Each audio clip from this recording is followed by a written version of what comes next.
monsieur. Le micro, c'est là. C'est... Non, parce que d'habitude, c'est... Je fais le... Non, non, non. Bon, mesdames, messieurs, après un déjeuner de travail extrêmement positif, avec mes collègues de l'Europe des 6, 9. 9. 9, oui. Attendez, c'est très simple, récapitulons. Il y avait là Roberto, Hans, Karsten, Bill, ça fait 4, oui. John, Ronnie, ça fait 6. Otto et moi, ça fait 9.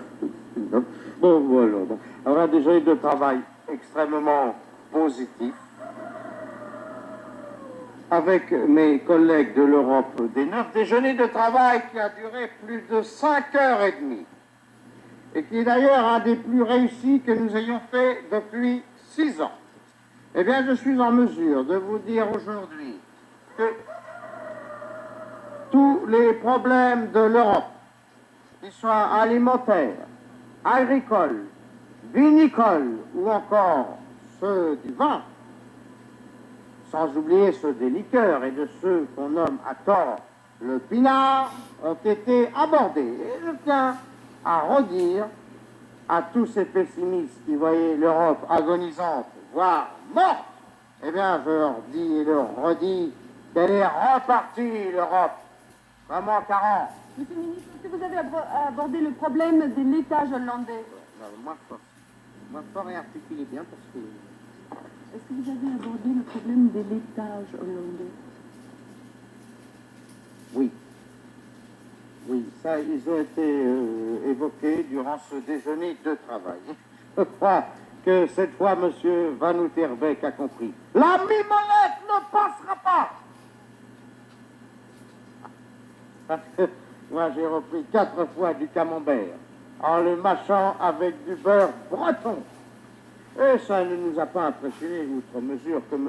Van Outerbeek, pour se venger, ait bu avec le ministre danois 2 bouteilles de schnapps, car la Belgique, l'Irlande, l'Allemagne et moi-même avons immédiatement répliqué en vidant 9 bouteilles de pommard, rétablissant ainsi l'équilibre vital au sein de la communauté. Monsieur le ministre, le problème des hormones dans la volaille anglaise. Le problème des hormones dans la volaille anglaise. Oui, c'est là. Écoutez, alors ça, je ne peux pas vous dire parce que personne n'en a pris. Hein. Lorsque le poulet au porridge est arrivé, là, tout le monde a... Rien que la sauce, déjà, savait l'air pire que les hormones.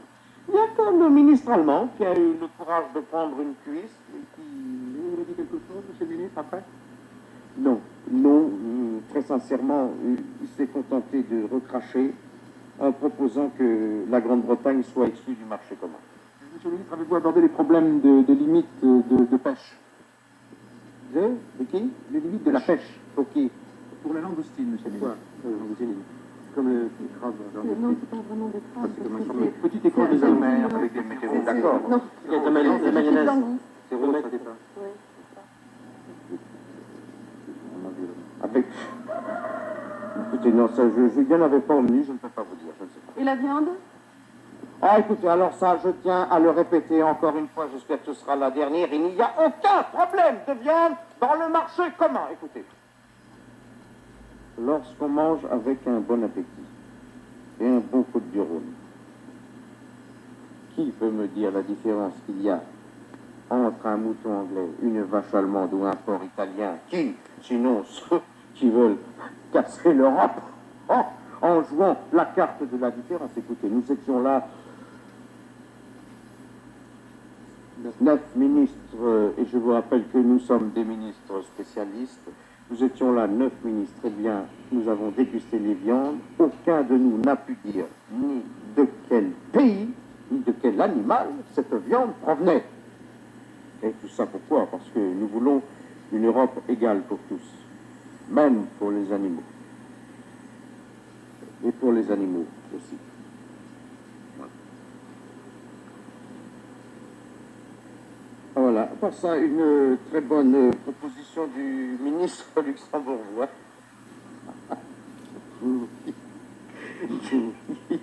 qui s'est tellement régalé avec le curry d'agneau qu'il a proposé que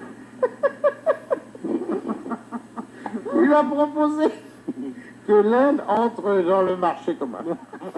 Ce à quoi nous avons tous dit d'accord. À il